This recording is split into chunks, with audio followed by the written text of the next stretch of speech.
Je vais vous parler d'un film, la plupart des contestataires, je ne vais pas vous mentir, en ont entendu parler. Tout le monde a entendu parler de ce film, Sound of Freedom, qui est sorti aux États-Unis. Aujourd'hui, il est dans aucune salle en Europe. Aucune. Aucune. Pourquoi? Plein de documentaires, plein de témoignages, aujourd'hui un film qui sort, pour expliquer qu'il existe des trafics d'enfants. Pourquoi on ne veut pas faire la lumière là-dessus? Pourquoi on ne veut pas en parler? Enfin, pas nous, hein. Mais certaines autorités, certains politiques, certains chroniqueurs, certaines personnes très influentes.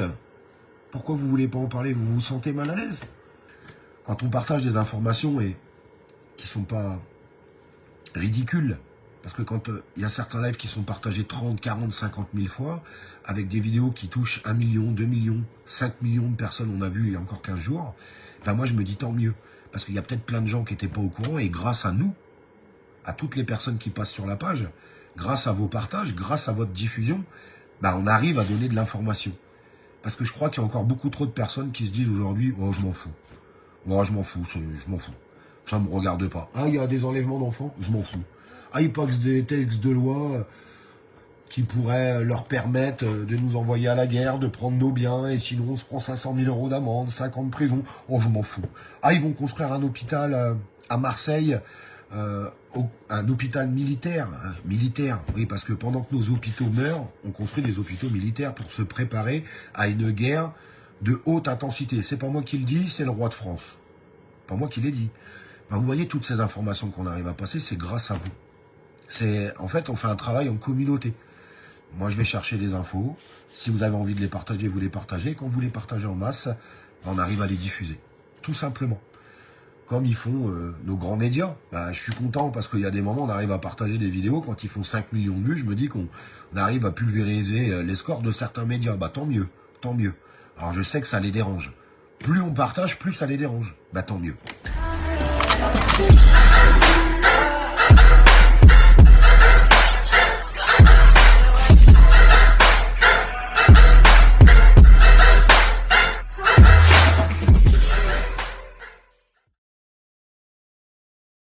Ça va vraiment foutre la merde. Une merde comme t'as pas idée.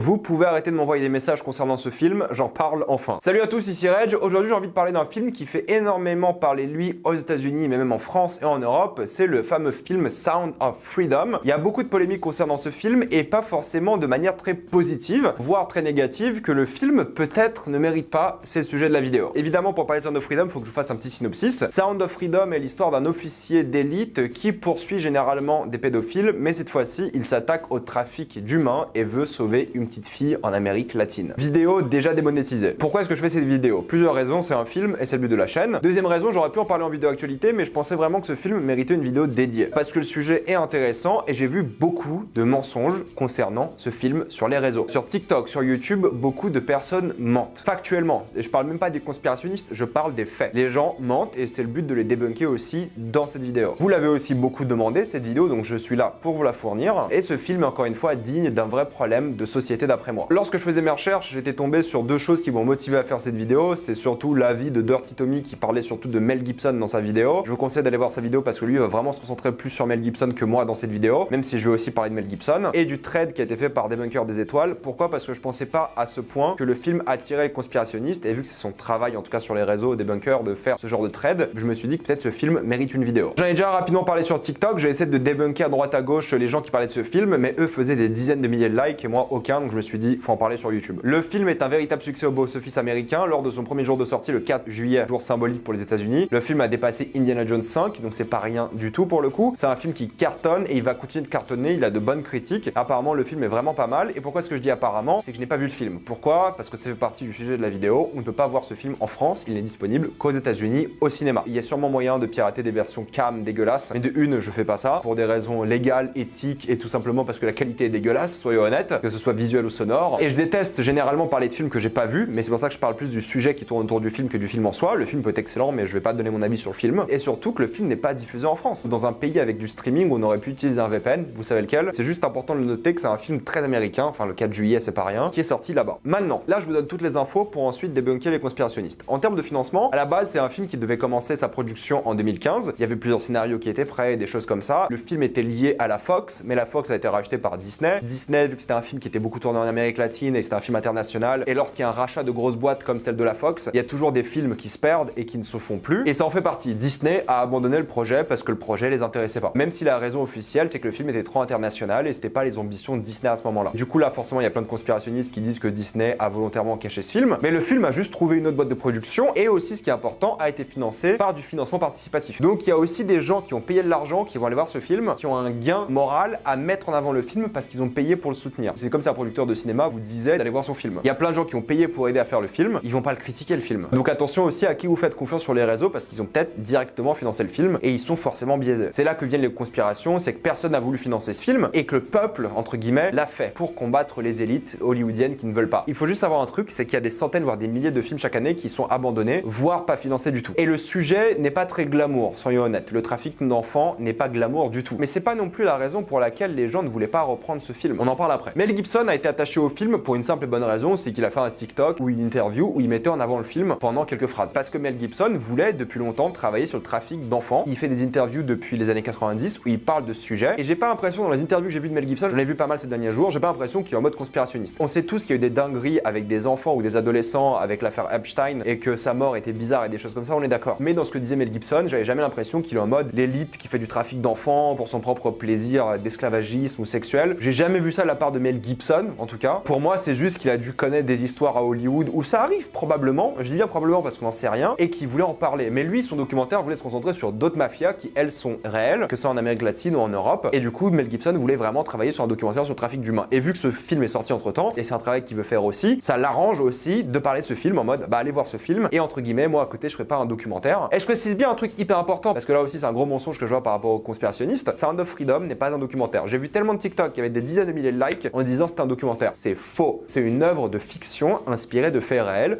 autant que n'importe quel film. Ce n'est pas un documentaire. Il y a peut-être des images dans le film d'archives ou d'autres qui sont documentaires, ok, mais le film est la fiction, inspirée de faits réels. Mais n'allez pas croire tout ce qui est dans le film. Mais là où il y a un gros souci par rapport au film et qui explique l'une des grosses raisons pour laquelle ce film n'a jamais voulu être financé par beaucoup de studios et beaucoup de plateformes de streaming, c'est l'équipe du film. Jim Caviezel est l'acteur principal du film et il a déjà travaillé donc sur La Passion du Christ, production durant laquelle il a déclaré entendre la voix de Dieu et est devenu un fanatique religieux depuis. D'ailleurs, l'une des taglines du film, c'est qu'il faut sauver les enfants de Dieu. C'est un film qui profite apparemment, en tout cas l'équipe du film, profite beaucoup de son fanatisme religieux. En plus de ça, Jim Caviezel a souvent été vu à des rallyes d'extrême droite et a souvent soutenu des théories du complot du groupe QAnon. Le groupe QAnon, c'est un groupe d'extrême droite américain qui soutient les énormes théories du complot, les plus basiques entre guillemets que vous imaginez. Et c'est pas fini. Tim Ballard, qui est donc le personnage principal du film, est une personne qui existe dans la vraie vie, dont le film s'inspire. Apparemment, l'histoire est beaucoup moins folle dans la vraie vie. Mais cependant, lui aussi est un conspirationniste et ne condamne aucune théorie du complot. La grosse théorie du complot étant que l'élite profite grandement et régulièrement des gens comme Bill Gates du trafic d'enfants de manière sexuelle ou autre. Encore une fois, on est tous d'accord que le trafic d'enfants ça existe. On est tous d'accord que c'est un vrai problème. On a des preuves sur ça. Mais là où il y a l'angle conspirationniste sur lequel on n'a pas de preuves, c'est les élites qui en profitent. Il y en a des élites qui en ont profité partout dans le monde. On est d'accord. Mais là, quand ces Américains en parlent, ils parlent des élites que vous connaissez. Et vous savez que c'est une conspiration de merde parce que Elon Musk a promu le film et lui, il est clairement dans son délire extrême droite conspirationniste depuis très longtemps. Encore une fois, c'est pas parce que quelqu'un que tu n'aimes pas croit quelque chose que c'est faux, mais c'est juste que sur le trafic d'enfants pour les élites américaines, en tout cas, il n'y a pas de preuves. Justement, l'idée c'était que l'affaire Epstein se rapproche de ça. Mais malheureusement, il s'est passé ce qui s'est passé. Donc à ce stade, ça reste des théories du complot que les élites en profitent. Ça peut être vrai ou pas, mais moi, à ce jour, tant que j'ai pas de preuves, je n'y crois pas. Par contre, le trafic d'enfants, ça, on est tous d'accord que ça existe. D'ailleurs, Tim Ballard a créé une organisation qui s'appelle Operation Underground, qui va sauver donc des enfants du trafic d'enfants, mais leurs méthodes sont énormément critiquées par des ONG. Ils font beaucoup de sensationnalisme et ont un côté très marketing qui déplaît énormément. Ils font beaucoup de mise en scène. Bref, cette organisation est énormément critiquée. Des spécialistes du sujet qui viennent d'ONG et même qui ont fait des études, qui ont vraiment travaillé pour ce sujet-là et contre le trafic d'enfants, jugent cette organisation comme arrogante, illégale et non éthique. Le film en fait la promotion comme le sauveur, là où les gouvernements n'interviennent pas. Mais le film parle de cartel qu'on connaît déjà. Et le film est un film d'action qui traite d'un sujet sérieux. Mais d'après ce que j'ai compris, le film ne fait pas la promotion de la théorie du complot des élites. Et pourquoi le film n'est pas financé d'après moi, et c'est ça ma théorie pour pas dire du complot, c'est que de une, le sujet est trop délicat, mais d'un point de vue business, je parle, pas d'un point de vue éthique et moral. Et peut-être justement que la sortie de Sound of Freedom va motiver des studios à travailler sur la thématique du trafic d'enfants. Mais le trafic d'enfants, c'est pas un sujet qui est évoqué régulièrement. Du coup, les studios avaient évidemment peur. Ça pourrait être un flop financier. Et là, ils ont compris que ça ne l'est pas. Ensuite,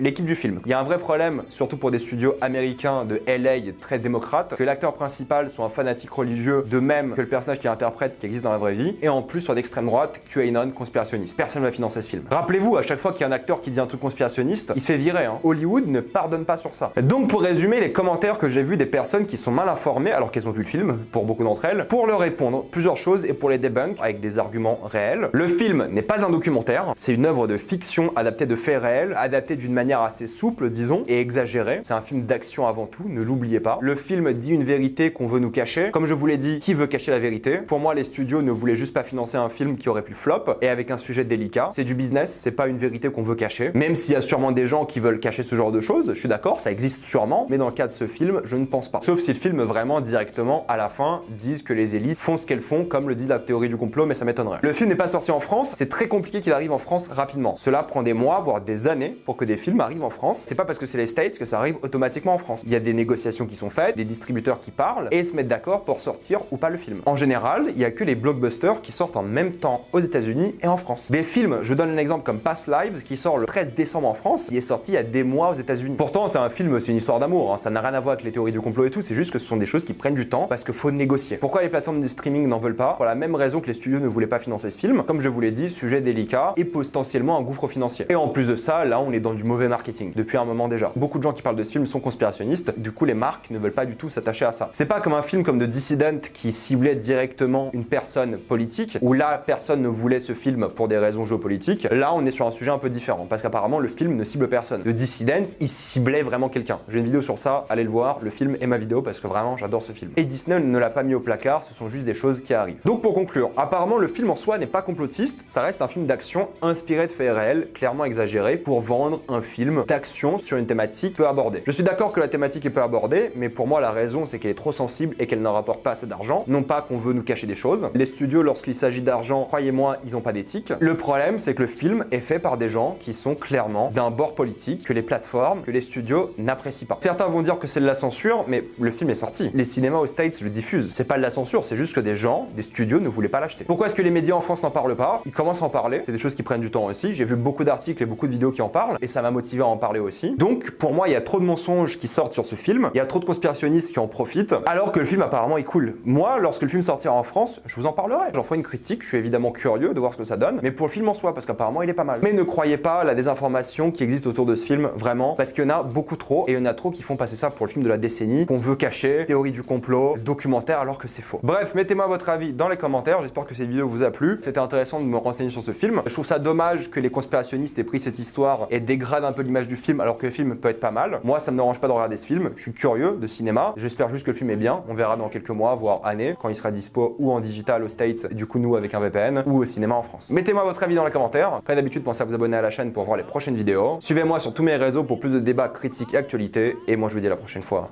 Salut à tous.